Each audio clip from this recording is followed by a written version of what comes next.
ಇವತ್ತು ರಾಜ್ಯದ ಬಿಜೆಪಿ ಮತ್ತು ಕಾಂಗ್ರೆಸ್ನ ರಾಜ್ಯ ಮಟ್ಟದ ಮೊದಲ ಸಮನ್ವಯ ಸಭೆ ನಡೆಯಿತು. ಆ ಸಭೆಯಲ್ಲಿ 2018ರಲ್ಲೇ ಬಿಜೆಪಿ ಮತ್ತು ಜೆಡಿಎಸ್ ಮೈತ್ರಿ ಆಗಬೇಕಿತ್ತು. ಅವತ್ತಿನ ಮೈತ್ರಿ ಆಗಿದ್ದಿದ್ರೆ ಇವತ್ತು ಕಾಂಗ್ರೆಸ್ ಸರ್ಕಾರನೇ ಇರ್ತಾ ಇರಲಿಲ್ಲ ಅಂತ ಮಾಜಿ ಸಿಎಂ ಎಚ್.ಡಿ. ಕುಮಾರಸ್ವಾಮಿ ಈ ಸಭೆಯಲ್ಲಿ ಮಾತನಾಡಿದ್ದಾರೆ. ದೇವೇಗೌಡರಿಗೆ ಏನೋ ಒಂದು ತಪ್ಪು ಸಂದೇಶ ಬಂತು, ಅದರಿಂದ ಅವತ್ತಿನ ನಮ್ಮ ಮೈತ್ರಿ ಆಗಿರಲಿಲ್ಲ, ಹಾಗಾಗಿ ಇವತ್ತು ರಾಜ್ಯದಲ್ಲಿ ಕಾಂಗ್ರೆಸ್ ಅಧಿಕಾರಕ್ಕೆ ಬಂತು. ಅದೆಲ್ಲವೂ ನಮ್ಮಲ್ಲಿದ್ದಂಥ ಒಡಕಿನಿಂದ ಆಗಿರೋದು. ನನ್ನ ತಂದೆಯವರಿಗೆ ಅವತ್ತು ತಪ್ಪು ಸಂದೇಶವನ್ನು ಕೊಟ್ಟರು. 28 ಜಿಲ್ಲೆಗಳಲ್ಲೂ ನಾವು ಒಟ್ಟಾಗಿ ಕೆಲಸ ಮಾಡಬೇಕು, ಸಣ್ಣ ಪುಟ್ಟ ಸಮಸ್ಯೆ ಇದ್ದರೆ ಅದನ್ನು ದೂರ ಇಡಬೇಕು, ನರೇಂದ್ರ ಮೋದಿಯವರ ಕೈಗೆ ನಾವು ಶಕ್ತಿ ತುಂಬಬೇಕು ಅಂತ ಸಮನ್ವಯ ಸಭೆಯಲ್ಲಿ ಎಚ್.ಡಿ. ಕುಮಾರಸ್ವಾಮಿ ಮಾತನಾಡಿದ್ದಾರೆ. ಹಾಗಾದರೆ ಸಮನ್ವಯ ಸಭೆಯಲ್ಲಿ ಎಚ್.ಡಿ. ಕುಮಾರಸ್ವಾಮಿ ಅವರು ಏನೇನಂದ್ರು ಬನ್ನಿ ನೋಡೋಣ. ಬಹುಶಃ 2018 ಮೈತ್ರಿ ಸರ್ಕಾರ ನಾವು ನೀವು ಸೇರ್ ಮಾಡಿದರೆ ನಮ್ಮ ಹಳೆಯ ಸಂಬಂಧ ಏನಿತ್ತು ಇವತ್ತು ಸಹ ಸರ್ಕಾರ ನಮ್ಮ ಸರ್ಕಾರವೇ ಇರ್ತಿದ್ದೇನೋ ಅಂತಕ್ಕಂಥದ್ದು ನನ್ನ ಅಭಿಪ್ರಾಯ. BJP JDSನ ಸರ್ಕಾರವೇ ಮುಂದುವರಿಯುತ್ತೆ, ಕಾಂಗ್ರೆಸ್ ಬರಲಿಕ್ಕೆ ಸಾಧ್ಯ ಇರಲಿಲ್ಲ. ಆದರೆ ಇವೆಲ್ಲ ಯಾವುದೋ ಒಂದು ವಿಧಿಯ ಆಟಗಳು ಅಂತಕ್ಕಂಥದ್ದು ನನ್ನ ಅಭಿಪ್ರಾಯ. ಇವತ್ತು ಕಳೆದ ವಿಧಾನಸಭೆಯ ಚುನಾವಣೆಯ ನಂತರ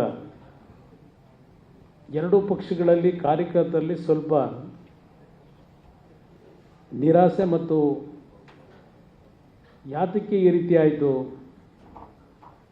ಎಲ್ಲೋ ಒಂದು ಕಡೆ ಮತ್ತೆ ಈ ಕಾಂಗ್ರೆಸ್ನ ನಮ್ಮ ಒಂದು ಒಳಜಗಳದಲ್ಲಿ ನಮ್ಮಲ್ಲಿ ಇರ್ತಕ್ಕಂಥ ವಿಶ್ವಾಸ ಏನಿರಬೇಕಾಗಿತ್ತು ಅದರ ಕೊರತೆಯಿಂದ ಕಾಂಗ್ರೆಸ್ ಅಧಿಕಾರಕ್ಕೆ ಬರಬೇಕಾಯ್ತಲ್ಲ ಅಂತಕ್ಕಂಥದ್ದು ಎರಡೂ ಪಕ್ಷದ ಮುಖಂಡರಲ್ಲಿ ಚರ್ಚೆಗಳು ಪ್ರಾರಂಭ ಆಯಿತು. ಅದರ ಬಗ್ಗೆ ಸ್ವಲ್ಪ ಎಲ್ಲರಲ್ಲೂ ಒಂದು ರೀತಿಯಲ್ಲಿ ನಿರಾಸೆನೋ ಏನಾಗಿತ್ತು ಅಂಥ ಒಂದು ಸನ್ನಿವೇಶದಲ್ಲಿ, ಏಕೆಂದರೆ ಅವತ್ತು JDS ಪಕ್ಷ ಮುಗಿದೇ ಹೋಯಿತು ಅಂತಕ್ಕಂಥದ್ದು ಕಾಂಗ್ರೆಸ್ ನಾಯಕರ ಭಾವನೆಗಳನ್ನು ವ್ಯಕ್ತಪಡಿಸ್ತಾ ಇದ್ದಂಥ ಹಿರಿಯ ನಾಯಕರು ಈಗಿನ ಎಲ್ಲ ಒಂದು ಬೆಳವಣಿಗೆಗಳನ್ನು ಅತ್ಯಂತ ಶ್ರಮವಹಿಸಿ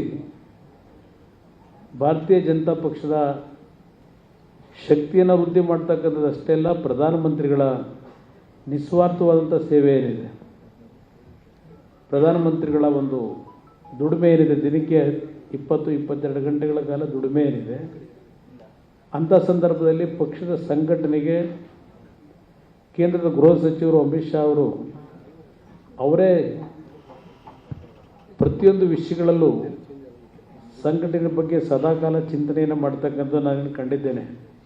ನೋವಿನ ಒಂದು ಭಾವನೆಗಳಿಂದ ತಾವುಗಳು ಏನಾದರೂ ಸ್ವಲ್ಪ ನಿರಾಸಕ್ತಿಯನ್ನು ಚುನಾವಣೆಯ ಪ್ರಕ್ರಿಯೆಗಳಲ್ಲಿ ಆ ಒಂದು ವಾತಾವರಣಕ್ಕೆ ನೀವು ಒಳಗಾದರೆ ಅದು ಪಕ್ಷದ ಮೇಲೆ, ದೇಶದ ಮೇಲೆ ದುಷ್ಪರಿಣಾಮ ಬೀರುತ್ತೆ ಅಂತಕ್ಕಂಥದ್ದನ್ನು ನಾನು ನಿಮ್ಮಲ್ಲಿ ಮನವಿ ಮಾಡ್ತಾ ಇದ್ದೇನೆ. ಯಾವುದೇ ರೀತಿಯ ನಿಮ್ಮಗಳ ಮನಸ್ಸಿನಲ್ಲಿ ಸಣ್ಣ ಪುಟ್ಟ ಸಂಶಯಗಳಿದ್ದರೂ ಆ ಸಂಶಯಗಳನ್ನು ದೂರ ಇಡಬೇಕು ಅಂತಕ್ಕಂಥದ್ದನ್ನು ನಿಮ್ಮ ಎರಡೂ ಪಕ್ಷಗಳ ನಮ್ಮ ಮುಖಂಡರುಗಳಿಗೆ ಮನವಿ ಮಾಡಿ.